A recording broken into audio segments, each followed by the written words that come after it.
As diplomacy gathered momentum in Florida, the grim reality of war made its presence felt once again in Kyiv, and this time, it was all caught on camera. Ukrainian authorities reported that Russia launched a wave of drone attacks across the capital just a day before the highly anticipated Trump-Zelenskyy meeting, underscoring the fragile and volatile nature of the conflict.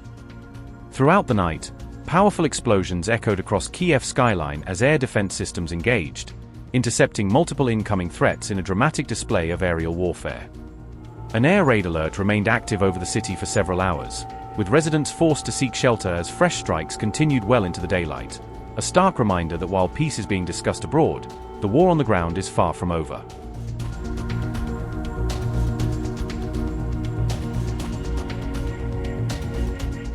Video filmed on December 27 appeared to show a drone striking the upper floors of a high-rise building in central Kyiv, sending shockwaves through the city and reigniting fears of renewed aerial bombardments.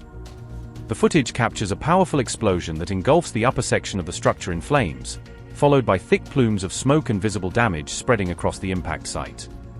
According to Ukrainian officials, at least one person was killed and 27 others were wounded in the attack, which authorities described as another deliberate strike on civilian infrastructure.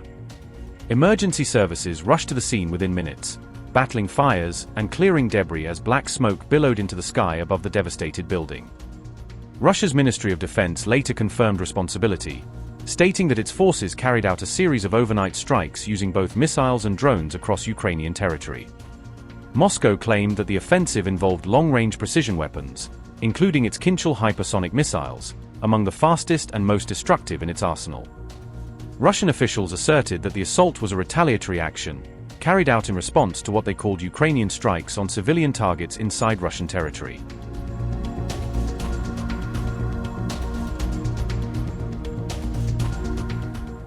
Russia claimed that Ukraine attempted to carry out an attack on President Volodymyr Putin's residence in the Novgorod region, a move that Moscow described as a grave provocation and an act of aggression.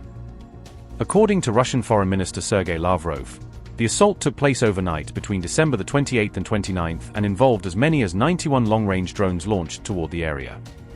It remains unclear whether President Putin was present at the residence at the time of the incident, as Russian officials have not provided additional details about his whereabouts or safety during the attack. Moscow asserted that its air defense system successfully intercepted and destroyed all incoming drones before they could reach their intended targets, a claim later reported by Reuters. In a statement, Sergei Lavrov condemned the strike as an act of state terrorism, warning that such aggression would not go unanswered and that Russia was already preparing its response. He further revealed that targets for retaliatory strikes had reportedly been selected by the Russian military, suggesting that a new wave of escalation could be imminent. Lavrov also stated that Moscow's negotiating position in ongoing diplomatic efforts would now be reviewed in light of what he described as Ukraine's reckless escalation. Ukrainian President Volodymyr Zelenskyy firmly denied Moscow's accusation, calling it a lie and dismissing the claim as a pretext for future Russian attacks. Zelenskyy cautioned that the Kremlin might be using the alleged drone incident as justification to strike government buildings and administrative centers in Kyiv, once again putting the capital on high alert.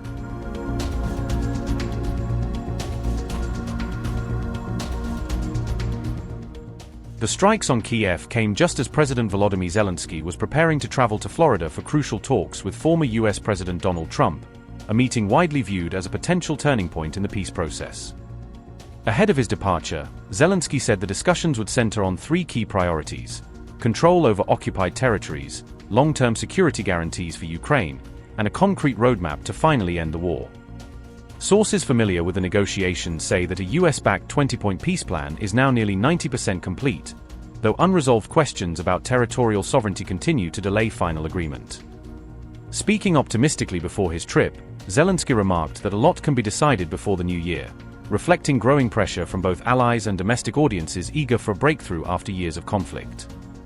Trump, meanwhile, confirmed that the United States is taking an active role in driving the peace process forward and hinted that he may soon hold direct talks with Russian President Vladimir Putin to push the dialogue into its next phase.